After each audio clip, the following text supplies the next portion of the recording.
Apa kowe mesti mau pikir apa? Ayo monggo iki lagu lek mung gawe-gawe dhewe. Lek mung menciptakan dhewe. Lah kok kowe nganti lali saire iki pikiranmu mau pas nyang endi? Jajal, ayo. Kula niku mikirnya ngeten, Pak. Kan lagu ini tuh saya ciptakan itu untuk saya boomkan. Bismillah niki kula lagi perdana niki lho nggih Pak bawa niki Pak. Apa ya? Mungkin lek enten klentu-klentune ampun didukani nggih mengke. Mboten ora disneni. Oke dimenerne karo mbokmu kuwi. Ya.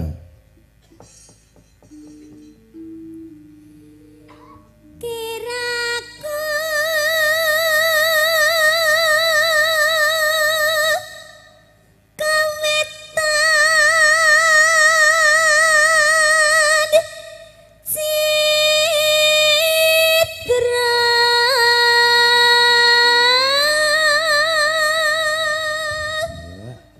kaya ngono lho suarane. Bledek Kediri Niken Salindri. Heeh. Ya.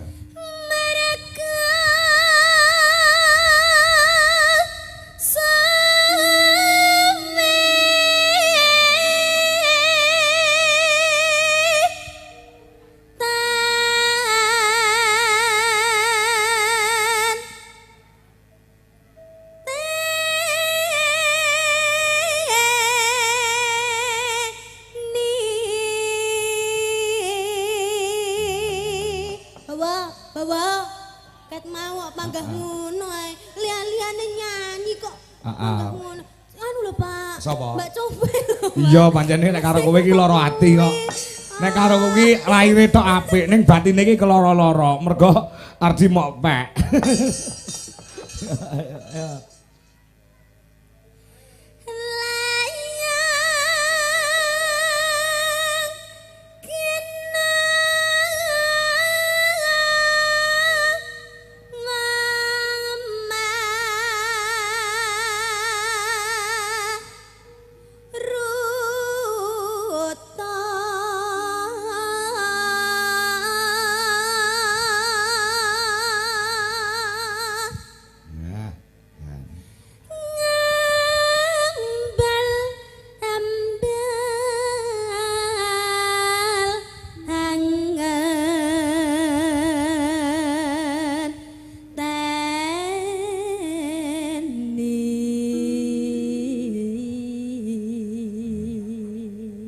Suarane bantas, banter, cetok, larase pas. Ya, ndek iki ning Karanganyar, Jawa Tengah kono. Niken Salindri iki bawa enek pakde-pakde ngono saking ngematke ndomblong nganti sarunge ceblok ra krasa. Wah ya. Cuma kelontrang ngono lho. Ya.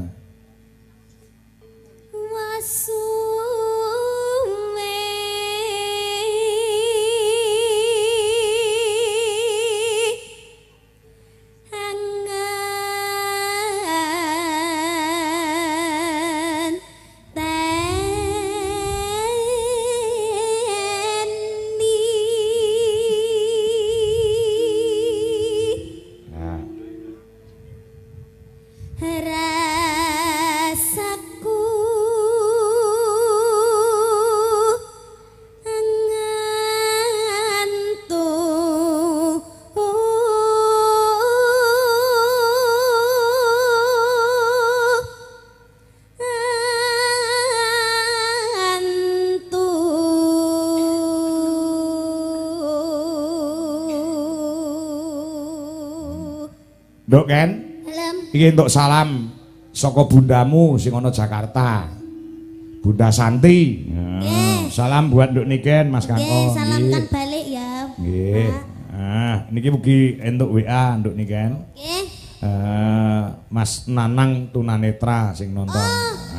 Lah niku wonten mriku Pak. Ning ndi mau jae? Mau teng mriku. Heeh, hati-hati lho lek ilang. Teng pundi wau? Salam nggo Mbak Niken. Wow. Oke.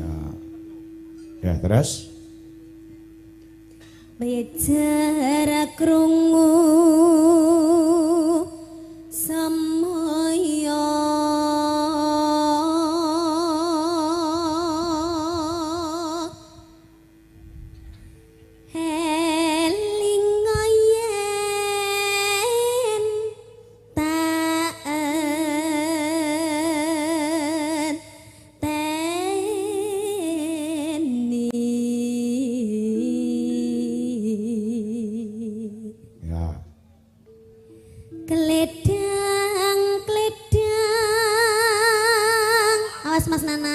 saking nyeklekne apa? Ndi wis teko? Niku sampun rebab.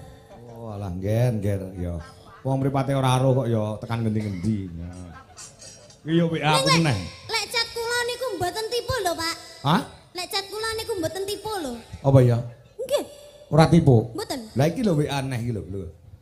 Pak Wanda Ayu, Pak. Wah. Jane milih aku apa milih Wanda to, Mas? Lah iya. Oh alah wong dope pedhot kok ngerti wong ayu. Iya. Kledang lakai bocai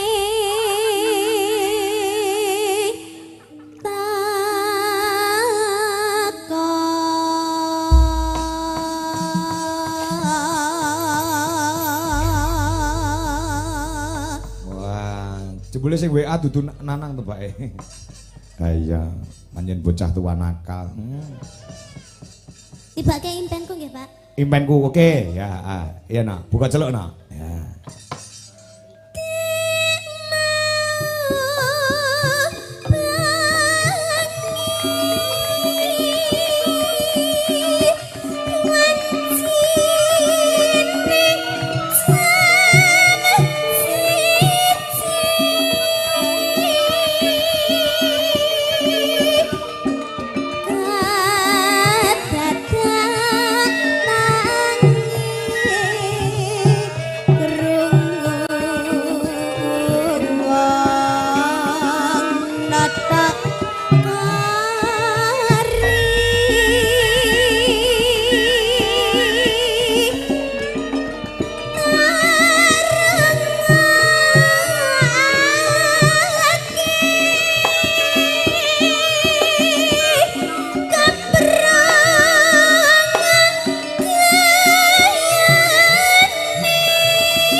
Iki engko dangdute ditibakne apa nduk kan? Manut. Manut. Nah, kanca-kanca lagumu ki apa ndek men kae? Napa? Lagumu ki lho. Bunga. Bunga, heeh. Kayak jek enak meracaretane kanca-kanca. Sih ya. Nah, kayak pelek to Yan. Nah, engko dilagokne lagu Bunga karyane Genduk NS Niken Salindri. Ya. Oh, ngono ah. NS ki Niken Salindri. Wah. Usahane saiki rena-rena. Wah, ngono ah. Nyewake lighting barang. Wah, jan. Bordir, wah, jan luar biasa. Videotron, wah. Komplit, heeh. Usahane bapakne. Heeh, Pak BS. Pak BS iki sapa? Bapak Soleh. Karo MW sapa? Mamah Wiwin. Ya, coba berarti digoleki sertane notasine lagu Bunga karyane Genduk Niken Salindri sing diaransemen lagu Balungan karo Dwi Jolaras Indonesia. Aku go ngaturke panuwun yung kanggo sapa? Kanggo ibu lan putrane sing adoh saka Jombang. Ki mau perjalanan 1 jam. Mrene pengin ketemu kelawan awake dhewe.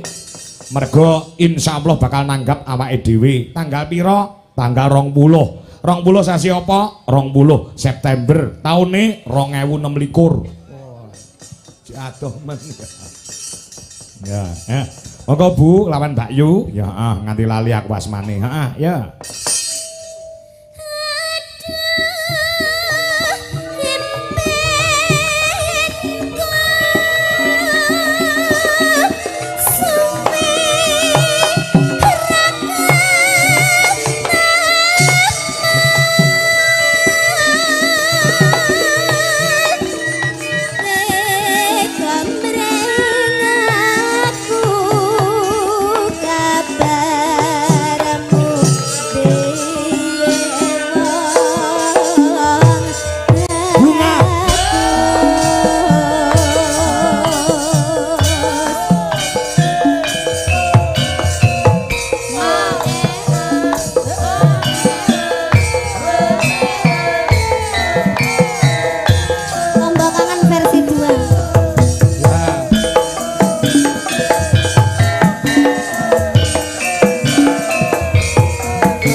Lagune dhewe kok lali.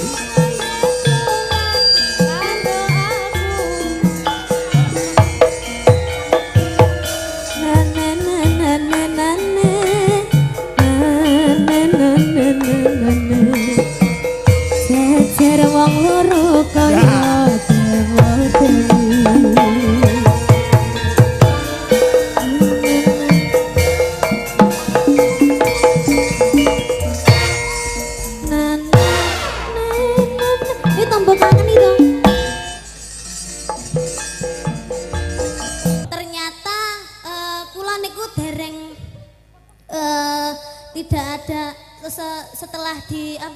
setelah di syuting dan bla bla bla bla dan lain kali itu ternyata saya berpikir lagi, oh ternyata menciptakan lagu itu susah sekali untuk boom. Oh betul ya. Jadi harus timingnya juga. Akhirnya saya lupakan lagu ini Pak. Oh, terus akhirnya ditampani. Iya ditampani sama Dwijo Laras. Oh gitu. Akhirnya saya mengulik lagi lagunya, terus saya hilangkan lagi itu Pak lagunya. Kenapa kok kamu hilangkan? Kok karya ini angel loh? Ya saya tidak suka. Oh tidak suka, mergo ada kenangan-kenangan di lagu itu? Mungkin.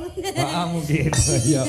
Oh ngono, iya. Tapi karya itu luar biasa loh, harus dihargai dan semua teman-teman itu Dwijo Laras menghargai karyamu. Saya salut sekali sama Dwijo Laras Indonesia karena sudah mau menampa lagu saya baru kali ini Pak. Oh ngono. Iya, baru kali ini saya tuh seneng banget gitu loh Pak. Jadi terharu, oh ternyata laguku itu ada yang ditampa sama Dwijo Laras. Iya, masuk ke dalam hati ini konco-konco Dwijo Laras. Jadi saya tuh kayak terharu gimana gitu.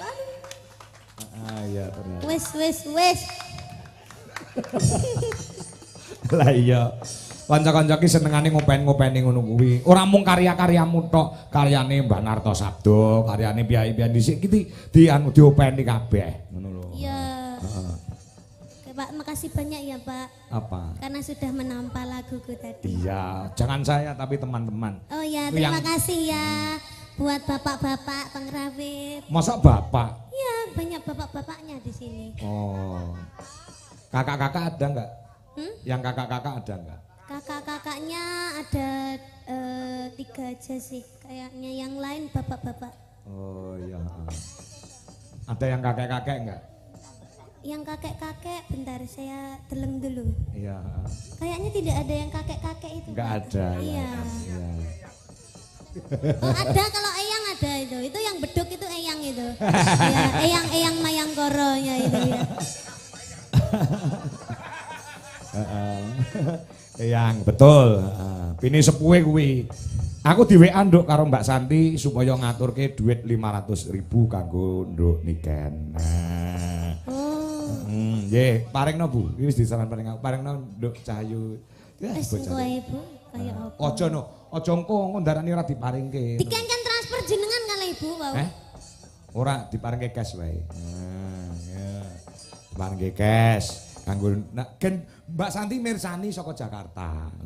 Gen ditampa ngono kan. Emang nyuwun lagu apa, Pak? Mboten nyuwun lagon. Bakune salame wis diaturke ning sampean. Om insyaallah engko tanggal 22 November 2025 siang Mayangkara. Oh, wis dipel to awakmu. Napa?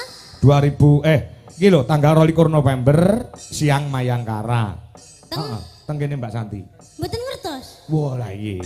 Oh bengine wayangan Pak Kangkong. Niki nggih Pak, sampun Pak niki matur ning kamera Mbak niki Santi. Niki Bunda Santi niki jumlahnya 300.000 sing 200 500. 500. 500. Terima kasih buat Bunda Santi, saya selalu panjang umur. Ya. Lah saiki sing nganggo musik, gangene ngomong musik iki. Ya.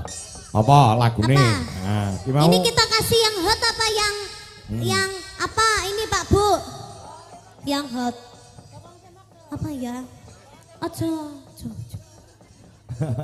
Apa wae sak merdikamu sak senengmu. Iki lek Pak Lurah nyuwun lagu lamunan. Nggih, lepon lamunan mawon. Lamunan nggih? Nah, Pak Pardi nyuwun lagu lamunan nggih ngijoli kutut manggung kuwi lho. Iya. Ya, lamunan. Ya musike ya Mas. Ya, diaturke kenduk Niken Salindri. Nah, lamunan ya. Musike kaya ngapa? Nah, musik muni lagune dikumandangke karo genduk Niken. Aku njaluk siap. Heeh. Leren sik ya, Nduk, rong lagu engko meneh. Ya, mergo aku entuk amanah saka Malaysia supaya maringke saweran kanggo Nduk Niken lawan Mas Ardi. Oh, ngono ya. Oh, heeh. Iki bocah iki ora tau leren mulu ya. Rong lagu engko gen leren sikik mengunjal ambekan. Oh, ngono ya. Nah, ya. Mbak Santi sampun kula aturaken kelawan Nduk Niken nggih. Engko awane campur sari Mayangkara ana bengine genti wayange. Ya. Lek Ming kayen kidul wilujeng rawuhipun duwe Jolaras Indonesia teng Bangsongan semangat merdeka. Wih nggih Lek Ming. Oh ngono. Nggih. Nyusul ki dalang kula kidule. Panggung kula Joko saking Kedung Malang nggih. Papar. Matur sembah nuwun. Ya. Ayo Bu Dewi Kurniawati iki lagune isih sitok. Pamundhut saka bendahare Mas Budi. Lagune Sambel Kemangi. Oh ngono Bu Dewi Kurniawati ya. Diaturi tumandang. Oh ngono ya. Ayo apa? Iki siap-siap Mas Ardi karo genduk Niken. Oh ngono. Lagune penjaluke ana 3. Oh ngono 3 kudu dipinangkani engko. Ya ana ayang-ayang terus Ujaningsih karo Grigis. Oh ngono njaluke kuwi. Ya. Bu Dewi, ayo jumeneng Bu. Ngono ya. Ya, lagune apa? Sambel Kemangi pamundhut saka Pak Budi. Oh ngono. Diaturke. Monggo kendang baline Mas Guru Gogo. Kendang Banyuwangi Mas. Ya. Bu Dewi, semangat nggih Bu? Semangat. Ki mau aku ya karo guyon. Medun ki mau karo guyon ana sing mak celmong dalang kok nguyuh. Nggih nyuwun pangapunten Pak, kula seminggu kepengker nembe operasi batu ginjal. Ngen peteng kula tasih dipun pasang selang utawa seten kalian dokter mengke dilepas bulan September awal. Oh ngono. Mergo bawane kudu nguyuh terus nggo ngresiki sing reget-reget ning jero. Oh ngono.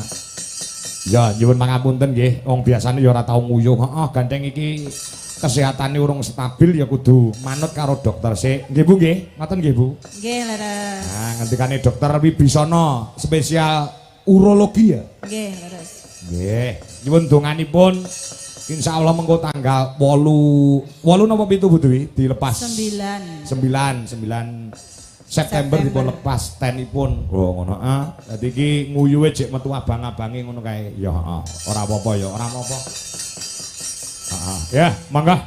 Matur sembah nuwun.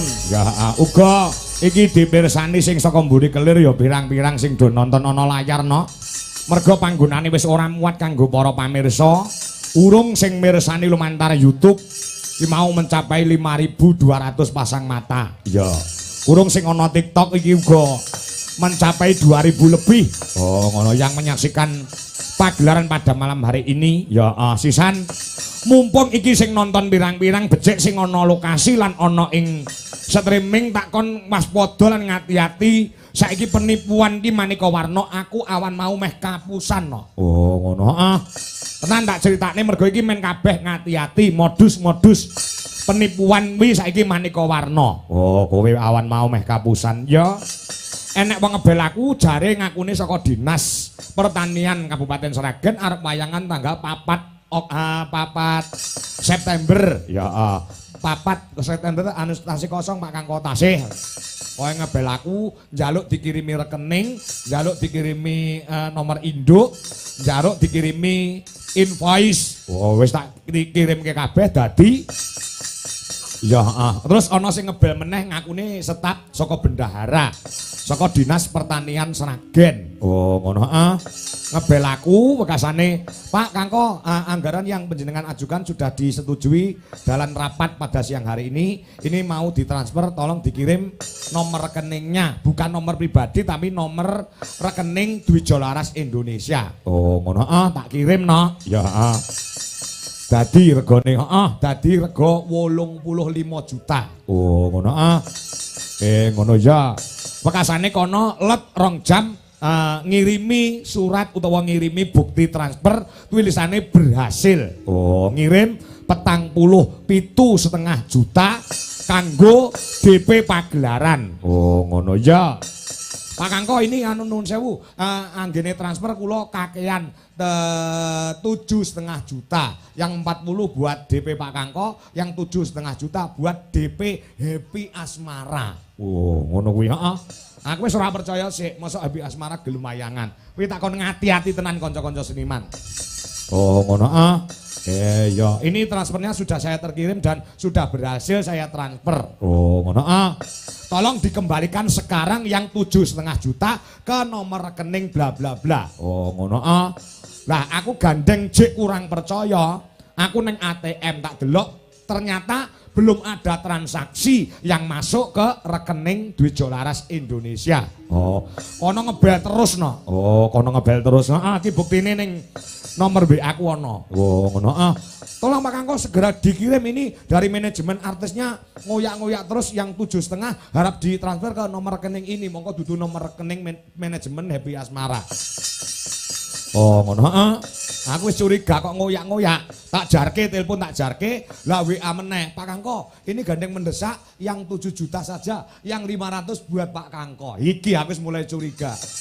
Oh ngono iki seksine bojoku kuwi wis aja dikirim sik Pak mergo iki ora enek transaksi mlebu. Oh ngono ya nganti saya ini nomornya wis ora aktif dicek neng get kontak karo adikku si Puguh ternyata namanya tidak tercantum di situ. Oh ngono mergo kedadian ngene iki tau kapusan nek ora keliru Ki Purbo Asmara kuwi kapusan 15 juta lho. Oh ngono nek ora keliru lho.